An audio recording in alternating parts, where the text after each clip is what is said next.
We are speaking with former federal prosecutor Neama Rahmani. Neema, thank you so much for joining us. Nice to be here. Yes, and you practice in Los Angeles, and you just won a multi-million-dollar judgment against rapper Soulja Boy in a sexual assault case. Congratulations on that. Thank you. Even though I'm a former prosecutor, I don't do any criminal defense work. I just represent victims. So glad to represent the victim in that case. All right.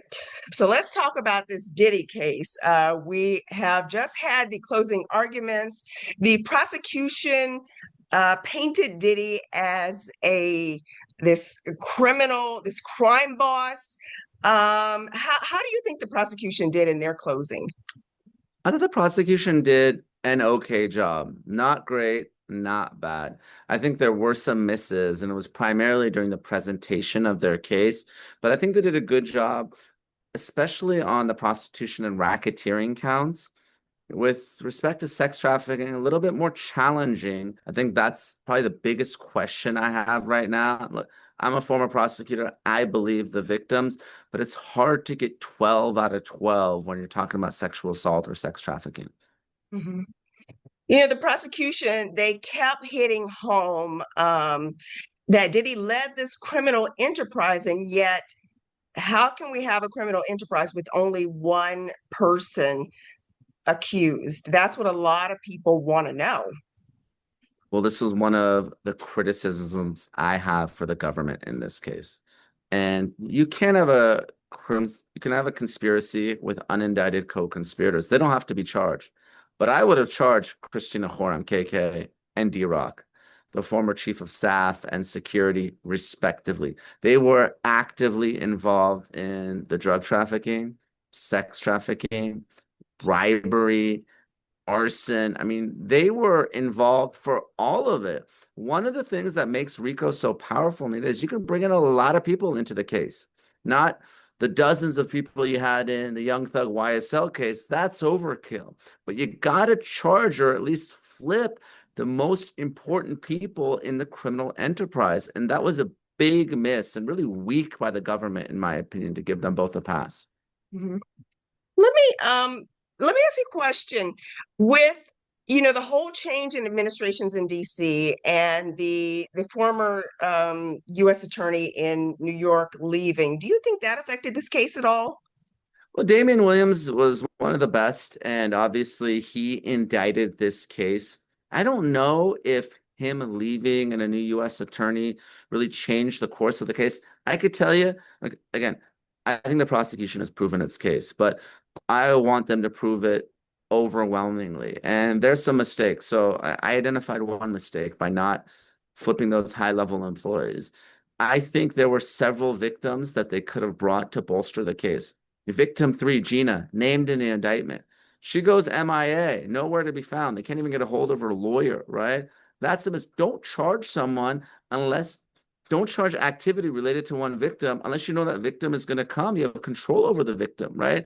That was a big problem. And look, you have to anticipate that someone like Diddy, who has unlimited money, might potentially pay someone off or might intimidate someone, or just the fact that that victim may be embarrassed and not want to talk about very private sexual activity in a trial that the entire world is watching. The third big thing is I think the prosecution underestimated how bad Jane, Mia, and Cassie's messages were, their social media posts, where they're expressing love and admiration for Diddy. Now, I think that's consistent with the psychology of abuse, but I think the biggest question in this case is if those women were abused, why did they stay with their abuser? Again, I think it's part of the psychology of abuse, but that question resonates with a lot of jurors. And that's something that the defense used successfully very recently in another case, and that's the Harvey Weinstein retrial. Three victims. The government was only able to secure a conviction for one of those three victims because the victims continued to maintain a relationship with Harvey Weinstein. Mhm. Wow, you just had a lot of information in there. So let's go back. First, let's talk about Gina. Um, I don't want to say Gina was paid off. A lot of people are saying that. I don't want to say that. However, With all the resources the federal government has, couldn't they have sent the U.S. Marshals or someone to find her? Absolutely. I mean, you're talking about the federal government. Now, look, maybe they made a decision to not put a victim of sexual assault on the stand, but we've all seen Gina's YouTube video where she's talking about being impregnated by Diddy and forcing her to have abortions. That would have been great testimony. So the fact that you're going to name someone in your indictment when you're not sure they're going to show up, and then days before trial, you got to tell the judge, I can't even get a hold of her. That's a problem. Here's something else I would have done, by the way, Anita, which is important. You have these victims, all of which had some sort of personal or business relationship with Diddy. Why not call, if they're credible, some of the victims from the civil lawsuits that don't have that relationship, right? That they said they met Diddy once and he raped them. That would have gotten around this sort of loving relationship that these three women had with Diddy. I think that would have been helpful. And again, I think that was a miss by the government. If they can't get convictions across the board, there's going to be a lot of second guessing and Monday morning quarterbacking from people like me. Maybe it won't matter, but if it does, then I think this was a mistake. Let's talk about the jury, the deliberations. If it's one day or if it's a week, what does that mean? One day is really bad for the prosecution. I think they're going to get not guilty across the board or maybe only guilty of prostitution. If the jury returns on Monday, I have some serious concerns. Now, prostitution is something, but if we prosecuted this case for 2 months to convict Diddy of prostitution only, that is a tremendous waste of time and the most expensive prostitution trial in American history. It's going to be a slap on the wrist. He's going to get time served. I would expect to get a verdict probably would be Tuesday earliest, more likely Wednesday, given how long the testimony's been. Thursday, I start getting concerned because Friday is the 4th of July, and never underestimate the power of a 3-day weekend to motivate people to get the job done. If we go into the week of July 7th, Anita, we have a big problem. We're looking at a potential hung jury on some counts, maybe even more than some. So do you think there's a chance there will be a conviction? I'm gonna shoot my shot and give you my prediction right now. Okay, I'm gonna go on record. This is my prediction. Guilty on prostitution, guilty on racketeering, which I'll explain why I think we can get guilty on racketeering. And not guilty or hung on sex trafficking. Racketeering, I think we can get to a conviction without sex trafficking. We can get there through drugs.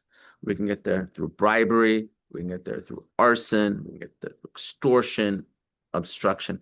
I have concerns about consent when it comes to the sexual activity. We've talked about it, but I think the prosecution can get to the racketeering and say, listen, even if you don't believe that these women were sex trafficked, there's all these other crimes that were committed, right? Kid Cudi's Porsche didn't catch on fire by itself. $100,000 was paid to get this video, so they didn't tell the police, right? Capricorn Clark was taken to an office every day for several days and wasn't allowed to leave, right? And she had to take a lie detector test, right? We've obviously seen Cassie being beaten and dragged around. So I think that you can get to the RICO without sex trafficking. So I made my prediction. We'll see you next week. All right, Neama Rahmani, former federal prosecutor, I'm going to hold you to that, and I will contact you, and we'll see if you're right. We'll see. If I'm right, we got to run that tape. If not, you got to burn it. All right, Neama, have a great day. Thanks. Talk to you soon. Okay, bye.